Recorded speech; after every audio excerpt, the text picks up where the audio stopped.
Yuk. Assalamualaikum warahmatullahi Nggak boleh wabarakatuh. kayak gini. Oke, waalaikumsalam warahmatullahi wabarakatuh. Alhamdulillah. Ya, Halo Wayan. Pak Firdi. Ya, alhamdulillah. Selamat siang. Siang, alhamdulillah. Pagi yang indah sekali. Tadi kan pas berangkat lewat Jalan Pantura ya. Dengar-dengar katanya Jalingkut itu macet. Terkena dampak macetnya enggak? Jalan Pantura, saya nggak lewat Jalan Pantura, Pak. Oh, tak kira Jalan Pantura. Saya lewat jalan ini biasa, jalan orang, jalan kota, bukan Pantura. Pantura itu yang arah Brebes mungkin tuh. Oh, alah. Karena Jalingkut kan itu apa ya, sedang ditutup katanya. Ini kendaraan-kendaraan besar melewatnya Jalan Pantura. Alasan penutupan jalannya apa, Pak Firdi? Waduh, ya lebih tahu di Sub ya. Cuma katanya sih memang ada perbaikan di beberapa sisi itu yang mungkin bocor atau bolong-bolong gitu. Terus juga momennya ini mungkin dugaan orang akhirnya ke situ ya. Momen ditutupnya itu qadarullah pas setelah ada kecelakaan. Kecelakaan? Iya, kecelakaan yang 3 motor itu kecelakaan, terus ada yang tewas di tempat itu. Di situ. Nah, beberapa hari berikutnya penutupan, mungkin ada yang berpemahaman, ada yang mengira-ngira gara-gara ada itu berarti ditutup. Oh, cuma cocok logi berarti. Cocok logi orang-orang. Iya. Nah, katanya pingin nge-share pengalaman nih. Aduh, Pak Firdi di umurnya berapa sih aslinya? Aduh. Alhamdulillah. Tahu dong. Umur saya 25, Pak. Aduh, 25 ditambah gitu, lebih dikit. Iya. Ditambah ya bebas lah, bebas. Ya, mau nambahin dikit. 6, mau nambahin 7, mau 8, ya terserah. Ditambah berapa sesuai dengan keyakinan masing-masing. Oke, berarti pengalaman ini pengalamannya banyak ya. Contohnya kegiatan yang paling disukai Pak Firdi. Kegiatan yang paling saya sukai istirahat, tiduran di rumah. Angel. Yang disukai gimana nih maksudnya nih? Yang disukai pas waktu kuliah.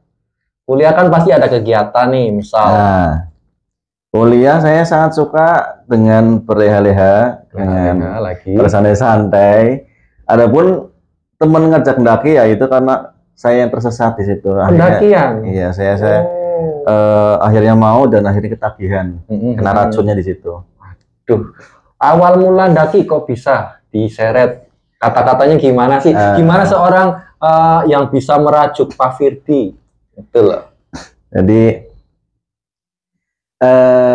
dulu pernah daki, Pak. Pernah daki gunung, bukan daki sebenarnya.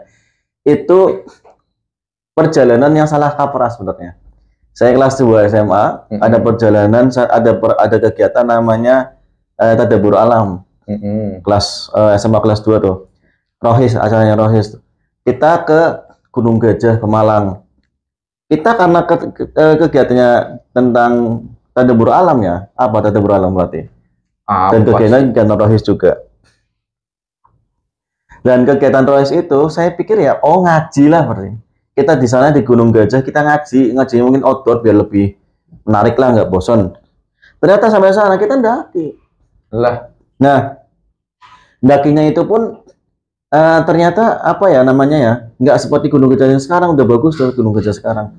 Dulu kita jalan terus ke atas. Ya. Itu waktu tahun berapa? Tahun 2008. 2008. Wah, saya masih SMP. Ya. Ada apa ya? Jadi 2008 itu saya kira kita nyari tempat di sana, di salah satu spot di Gunung Gajah, terus pengajian. Dan alhamdulillah saat itu saya itu dalam perjalanan itu nggak pakai baju koko, Pak. Jadi dalam kegiatan ekskul sekolah itu mesti saya pakai kaos dulu.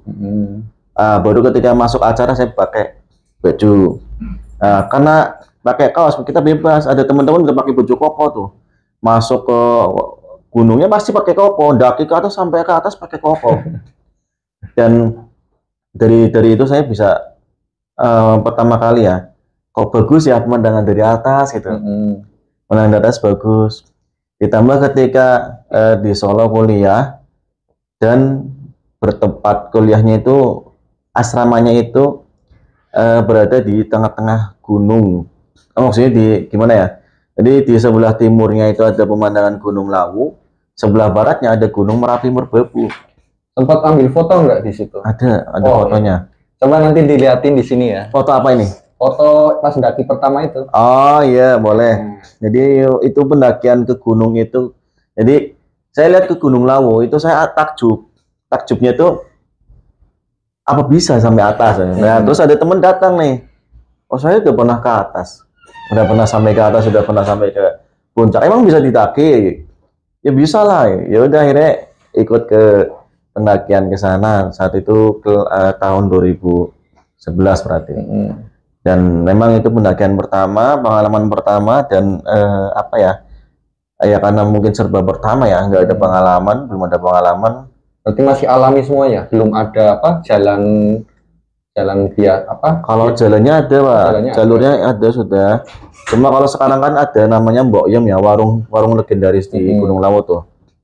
Nah, Mbok Yem itu dulu warungnya nggak segede sekarang. Dan saat itu juga sempat ada cerita kita nyasar lah.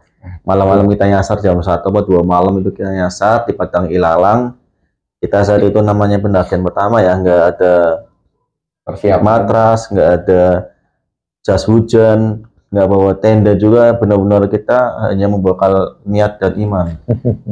Kita benar-benar survive di sana. Alhamdulillah nggak hujan dan terang, alhamdulillah. Tapi kan malam-malam di gunung kebayang dinginnya kayak gimana? Iya, dinginnya sih memang luar biasa, alhamdulillah. Tapi mungkin ya kita sebelum saya itu dakinya malam, Pak, jam 9 malam.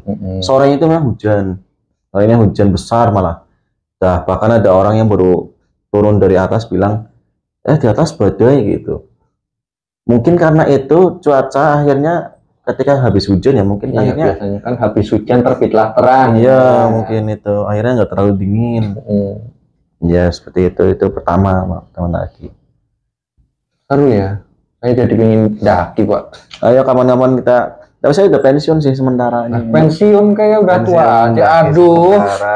Umur boleh tua, jiwa tetaplah muda. Bukan masalah tua. Bukan masalah tua, tapi menunggu momen saja. Menunggu momen saja. Oh, mau gandeng kayaknya nanti pas daki. Ya. Ada calon berarti nih, asik. Calon apa nih? Calon apa nih enaknya ya? Calon yang buat gandeng lah. Masa hidup solo terus. Iya, solo karir lah. Solo karir. Alhamdulillah. Oke, terima kasih Pak Firdy atas infonya, atas pengalamannya. Sudah, segitu doang. Oh, mau cerita lagi? Ya boleh. Oke. Berapa menit? 8. Mungkin 12 menitan lah ya. Oke, boleh. Biar lebih di atas 10 menit.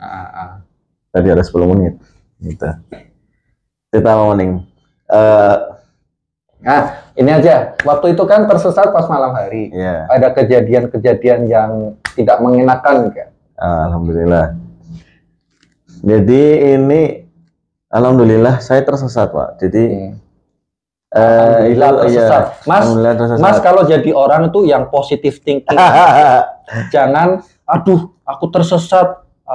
Gimana nih? Selalu awali semua kegiatan walaupun negatif atau positif dengan alhamdulillah. Jadi tersesat jam 1 atau jam 2 malam itu karena kita memang sepengennya itu ngejar puncak, Pak, sebelum subuh. Jadi kita bisa sholat subuh di atas tuh. Nah, saat itu kita sebenarnya ngikutin jalan yang sudah tersedia di situ. Tapi kok bingung, kenapa ujung-ujung kok tiba-tiba jalan lurus itu berubah menjadi ilalang tinggi. Jadi kita kayak seakan-akan jalan itu buntu dan buntunya itu ilalang tinggi, ya tinggi sekitar setinggi sepaha gitu. Ditelusuri, wah itu udah jauh tuh dari jalurnya kan. Dilihat juga nggak ada jalur. Di center juga nggak ada jalur. Ada itu nggak pikiran buat balik lagi waktu itu? Saat itu akhirnya kita mutusin berhenti dulu. Berhenti dulu di tempat itu dulu di Ilalang. Kemudian kita bagi tim, ada satu ke arah kiri, satu lagi ke arah kanan. Maksudnya lihat loh ada jalur enggak tuh. Tapi yang lain tetap diam di situ, diam di tempat. Nggak lama yang jalan ke kiri dan ke kanan itu ujuk-ujuk tiba-tiba balik lagi. Nah, kita spontan yang di tengah yang nunggu di tempat itu bilang, loh kok balik lagi gitu. Nah, temen yang tadi, yang ke kiri dan yang ke kanan, dia bilang, loh kok kamu di sini gitu. Berarti kayak muter seolah-olah mereka. Iya, kayak kata teman saya yang ke kanan dan ke kiri itu bilang, saya cuma lurus aja jalan. Dan uniknya kembalinya bareng loh, kembali bareng. Saya hanya nurutin jalan aja. Nah kita juga diem di tempat di sini, wah itu sudah auto beres nih. Alhamdulillah, kita tidur. Karena kita nggak bawa matras, nggak bawa alas ya, alhamdulillah. Tapi kita bawa koran, kayak sholat id pak.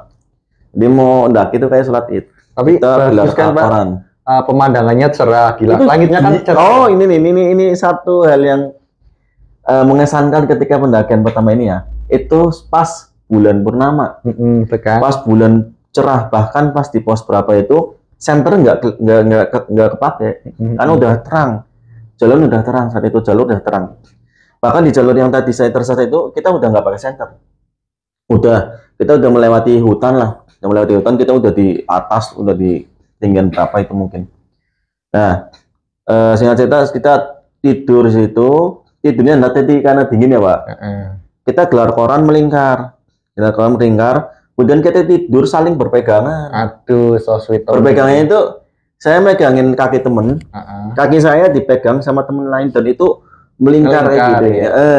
Dan alhamdulillah sampai subuh, setelah sholat subuh ada teman bikin kopi, ada yang bikin mie kan. Ada beberapa temen yang ambil gambar, ambil foto, walaupun saat itu foto juga nggak terlalu. Tapi jelas ya. Tapi ya lumayan sih. Nah, bisa dilihat di sini. Ya mungkin bisa nanti di-share.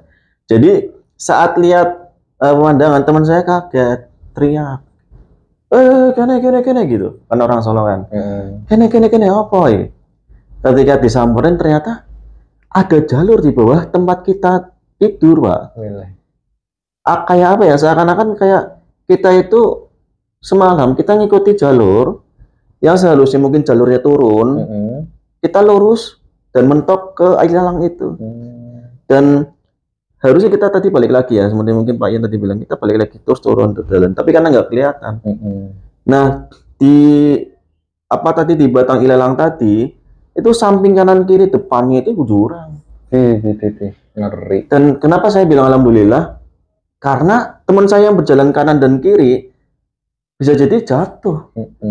Tapi qadarullah kayak balik lagi. Saya balik lagi. Padahal dia merasa jadi jalan lurus aja. Alhamdulillah dari situ kita tahu, oh kita ternyata salah jalur, kita ke atas. Harusnya jalurnya ke sana. Ya alhamdulillah dari situ apa ya namanya ya. Ini sesuatu yang mengagumkan sih, tapi ya alhamdulillah saya merasakan langsung. Nggak ada horor-horornya sih saya bilang, karena nggak apa namanya, mungkin orang mendaki itu ada ini itu dan lain sebagainya. Kalau saya pikir ini kisah yang menakjubkan lah, kisah yang luar biasa, membekas. Dan alhamdulillah selama mendaki juga alhamdulillah nggak mengalami sesuatu yang aneh-aneh. Paling kaget ya kayak tadi sesuatu yang menakjubkan gitu. Ya contoh kita ternyata mendaki di malam pas bulan purnama, walaupun kita nggak merencanakan sama sekali. Kita asal ya udah tanggal sekian aja, kita nggak melihat itu tengah bulan hijriah atau kita nggak lihat itu. Dan ketika kita di atas, ketika teman saya balik lagi yang ke kanan dan ke kiri, ya saya bilang ya udah ini udah nggak beres tuh, kita tidur aja.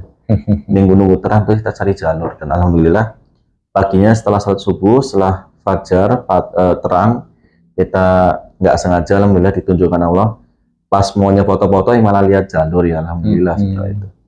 Dan kita sampai puncak dan alhamdulillah sampai kembali dengan selamat. Berarti sampai sekarang padang ilalangnya masih atau udah diratakan? Nggak tahu. Saya belum pernah ke sana lagi. Belum pernah sana lagi. Dan kebanyakannya gunung yang saya sudah pernah puncak saya nggak ke sana lagi. Lah, karena rasanya beda nanti. Apa ya? Kalau menurut saya sih yang pendaki lain mungkin beda ya. Kalau menurut saya kalau udah puncak ya udah. Beda dulu Merbabu saya belum pernah puncak saat itu. Gagal. Kemudian mau ndaki lagi karena belum sampai puncak. Setelah udah sampai puncak ya udah ganti gunung lain aja. Kira-kira nih gunung apa yang kira-kira pingin banget Pak Firdi taklukin lagi? Bukan taklukin Pak. Kita apa ya? Kita jelajahi saja, bukan taklukan. Jadi ada satu gunung. Nah tadi kan saya berprinsip satu gunung sudah sampai puncak ya udah jangan sampai puncak lagi karena nggak usah ke situ lagi karena udah sampai puncak. Tapi ada satu gunung yang saya sudah pernah ke situ tapi ke puncaknya juga tapi saya pengen lagi ke situ. Oh, alah. Itu Gunung Ijen, Mbak. Gunung Ijen di Banyuwangi. Itu yang terkenal dengan kawah biru api biru yang ada 2 di dunia. Satunya di Norwegia kalau nggak salah ya. Satunya di Indonesia di Banyuwangi itu. Nama saya pengen ke situ ya karena apa ya? Memang kawah birunya itu bagus. Iya, bagus.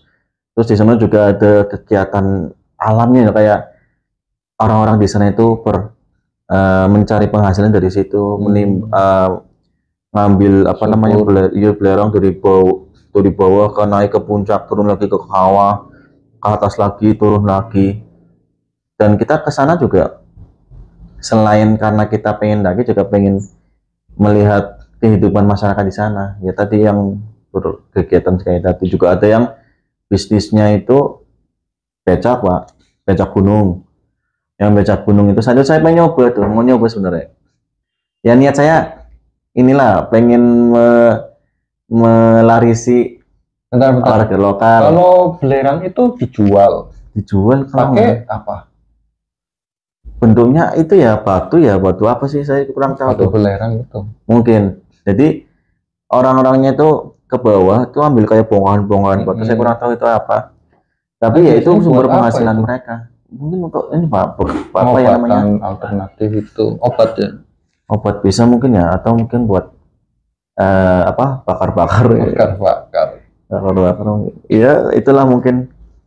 Jadi pengen ke Ijen lagi untuk ke sananya.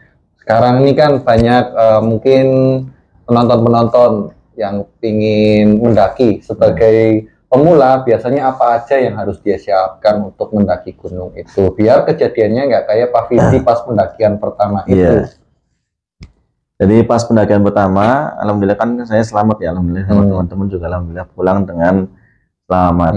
Cuman iya sampai asrama kita dimarahin sama senior. Kok pengen daki, pengen mati. Iya itu alhamdulillah dari omongan itu ya alhamdulillah buka sampai akhirnya ketika ada kegiatan daki lagi kita lebih prepare lagi. Ya mungkin untuk mendaki sebenarnya apa ya? Kalau masalah fisik ya bagus kita harus menyiapkan fisik. Kita harus sering lari-lari lah, mungkin jogging gitu sehari 2 kali atau mungkin sehari sekali. Ya, minimal lagi 1 pekan sekali lah kita jogging olahraga. Kemudian juga peralatan juga harus kita bawa seperti jaket, kemudian yang menghalangi untuk dingin ya, terutama untuk bagian telinga, terus ujung-ujung tangan kaki yang lebih rentan pada dingin. Dan yang tidak kalah itu sebenarnya niat, Pak. Niatnya itu kita apa ya? Maaf nih, mungkin karena mungkin musim medsos ya. Dulu saya ndaki itu nggak terlalu itu medsos. Belum Facebook, Twitter belum booming. Iya, sekarang. Facebook bahkan hanya sekedar punya saat itu. Walaupun mungkin ketika saat itu saya sudah senang foto, tapi karena senang foto itu saya dulu senang foto, Pak. Karena menurut saya foto itu ajaib. Saya SMP kelas 2 itu melihat teman saya punya HP kamera, terus difoto. Terus saya bilang, oh, hebat ya, kamera bisa mengabadikan sebuah momen. Kalau menurut saya foto itu mesin waktu, Pak. Mesin waktu, iya kayak gitu lah, Pak. Makanya saya kagum dengan kamera, dengan foto itu. Iya, sama. Dulu saya kayak gitu. Dan dulu saya nggak saat boomingnya medsos ya. Karena ini mungkin sudah ramainya medsos. Akhirnya banyak beberapa mungkin mendaki yang karena pengen eksistensi. Ya, salah satunya. Pengen eksistensi, foto-foto di atas atau foto-foto keren di gunung dan lain sebagainya. Ya itu plus lah, nilai plus itu bonus lah. Tapi ada yang lebih penting sebenarnya, yaitu kita bisa belajar dari alam. Kita bisa belajar kerjasama dengan teman. Kita bisa belajar lebih bersyukur. Kita kalau di gunung itu saya sering apa yang namanya ya, dalam hati enak di rumah gitu, enak di rumah ngopi sambil tiduran gitu, lihat YouTube dan lain sebagainya. Di sana kan ya duduk ya nggak boleh lama-lama, nanti kedinginan, mau jalan ya capek, mau bikin kopi ya harus bikin dulu, nggak asal nyeduh. Walaupun ngopi kita harus mikir Pak, kita nggak asal ngopi. Saya jarang kalau bahkan sampai sekarang kalau saya ndaki itu nggak pernah, maaf ya, BAB atau kencing di gunung saya nggak pernah. Karena saya mengondisikan benar-benar bagaimana caranya biar nggak keluar tuh. Bukan ditahan ya, bukan ya. Jadi saya itu sering nggak minum, Bahkan ke Ijen itu saya nggak minum dari mulai mendaki sampai turun. Terus saya baru ingat, oh saya belum minum. Bukan masalah kuat-kuatan enggak ya, tapi emang saya mengatur itu, pertama mengatur biar nggak keluar kan di apa namanya di perjalanan keluar, apalagi dingin mau kencing atau mau ya mungkin BAB kan lebih gimana itu susah. Jadi nggak asal kalau mungkin kita di rumah kita mau ngopi sekali 2 kali mungkin bebas. Kalau mau nanti mulus ya mulus kita bisa ke WC gampang kan. Kalau di sana kan nggak bisa. Lebih terbatas permen atau permen. Makanan juga kita terbatas. Di sini kita mungkin bisa GoFood, mampir ke Alfamart sebentar atau ke mana kita beli-beli makanan dulu. Kalau di sana kan sesuatu yang ada yang kita bawa. Semakin banyak makanannya, resikonya semakin berat. Sedikit makannya mungkin kita di sana lebih sedikit makannya di gunung ya. Itulah mungkin lebih bisa bersyukur kerja sama tim juga. Terus bisa lebih melihat keesaan Allah, kekuasaan Allah lebih luas lagi itu. Di atas gunung benar-benar apa ya, kita melihat keajaiban lah, kita seakan-akan melihat itu ada cakrawala Pak. Kayak bumi, batas bumi sama langit itu kita benar-benar melihat tuh, garis tuh. Wah itu indah banget memang ya. Itu mungkin lumayan sedikit yang bisa saya ceritakan. Terima kasih atas pengalaman hidupnya Pak Firdy. Tapi masih apa, itu baru satu gunung, masih mencari pengalaman lagi nggak habis ini? Pengalaman apa nih? Ya mungkin pengalaman mendaki lagi, mungkin malah pengalaman percintaan. Aduh. Cintaan. Islah. Ya kita apa lapar ya Pak? Lapar ya. Nanti mau makan sama itu kameramen. Membayarin kita makan. Iya katanya sih. Ya popi-popnya apa? Nah. Bermindo katanya Pak. Aduh. Iya, realisasikan ya, ayo. Yuk, kita tutup acara kali ini dengan bacaan Alhamdulillah. Alhamdulillah, terima kasih Pak Yan. Ya, terima kasih Pak Firdy atas cerita pengalaman hidupnya. Wassalamualaikum warahmatullahi wabarakatuh. Waalaikumsalam warahmatullahi wabarakatuh. Tutup.